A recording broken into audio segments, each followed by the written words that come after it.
What's up, guys? Just a quick heads up that the music was blocked in this video due to copyright, so I have muted the audio. However, I have provided a link to the song in the description, so you can open a new tab and listen to the song alongside with my reaction. Or you can just join me on Patreon for unedited footage. But for now, enjoy the video, guys. Don't laugh at me, but I finally got a power cord for my H4, so I can just plug it in, not have to use any batteries. Who would have ever thought of that?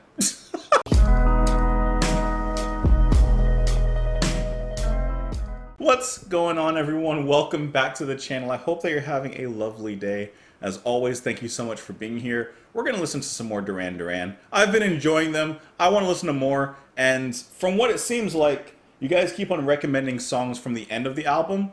And I've been enjoying the beginning of the album. So why not let us all just meet in the middle? Start from the bottom, work our way down. I probably won't listen to Hungry Like the Wolf, only because I already know that song. Maybe not. I don't know. I'd rather listen to new stuff here on the channel, at least, so I can experience new things, especially from bands that I'm seemingly enjoying. So let's go from there. Hope you guys are having a lovely day. Let's just listen to some Duran. This is my first song of this session, of like my recording session, and I'm assuming that Duran is going to have that energy to, you know, kind of kickstart the video. So let's go ahead and listen to "Lonely in Your Nightmare" by Duran.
I really enjoyed the song as a whole, but in particular, I really enjoyed those brief splashes of guitar that we got at the end in between the main melodies of the song. I thought that that was really nice, and it kind of showcased perhaps where maybe some of the guitar work later on leads. Because throughout, the main thing that stood out to me is the atmosphere of it all, specifically between the very bright guitars and then the colorful splashes of piano and keyboards and synth going throughout.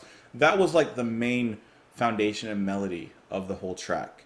The lyrics and the singing just kind of like floated through. The drums were passively powerful, more just, there for a rhythm. This is a little bit more of an atmospheric take, which as the third song on the album, which the first had a lot of energy, second had some energy too, and then this kind of brings it down again. And of course, the next song is Hungry Like the Wolf, and that's gonna be that catchy pop song that brings it back again, So it's nice to have a break like this at this point in the album.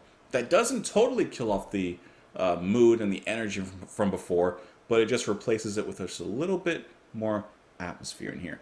And I'm pretty sure that a fretless bass is being used. I'm 80% sure. Just because you can kind of hear that very specific type of movement it has, that warped and warmth sound.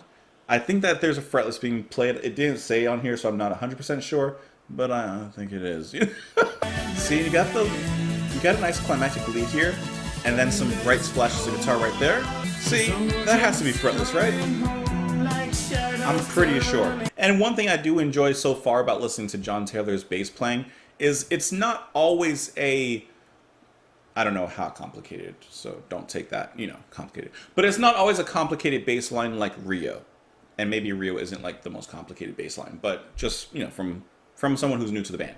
It's not always a busy bass line like that. Yeah, even though I love that bass line. Sometimes it's played very simply. He's playing towards the song. Really, the whole group is playing towards the song, which I really appreciate, because they don't necessarily need to go out of their realms to go do anything crazy. They're comfortable where they are, they know where they stand, and they're going to play to their heart's content in that specific circle. I don't know why, but just that specific tone, it reminds me of Karn. Right? Sound a little bit like Mick Karn from Japan. Let's talk about the lyrics on here. Even on the darkest night when empty promise means empty hand, and soldiers coming home like shadows turning red, when the lights of hope are fading quickly, then look to me. I'll be your homing angel. I'll be in your head. If you ever feel like you're lost, look to me. I'll guide you home. Because you're lonely in your nightmare, let me in. And there's heat beneath your winter, let me in. I like that. You're lonely in your nightmare, let me be a part of it. He didn't say he'll get them out of the nightmare. He says that he'll take part in the pain. He'll experience it with them. So at least they're not alone. I like that. There's heat beneath your winter, let me in. That can mean a few things, but maybe the person feels so cold, but he's still saying there's still some warmth and love in you. Let me show you where that is. I see the delta traces living lonely out on the limb, and a passing glimmer warm beneath your skin. Please tread gently on the ground when all around your earth turns to fire. Only get a second chance when danger's on the wind. Then at the end he repeats, of course, because you're lonely in your nightmare, let me in, and it's barren in your garden, let me in. Because you're so lonely in your nightmare, let me in, and it's cold out on the stone range, let me in. Yeah, he's pretty much just saying, you're not going to be alone. I'll accompany you in whatever despair, pain that you're feeling.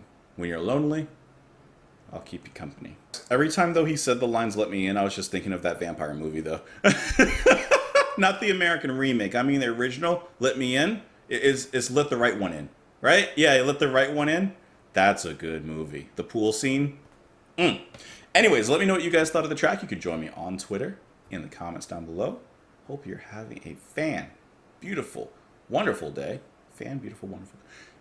And I'll talk to you tomorrow. Bye.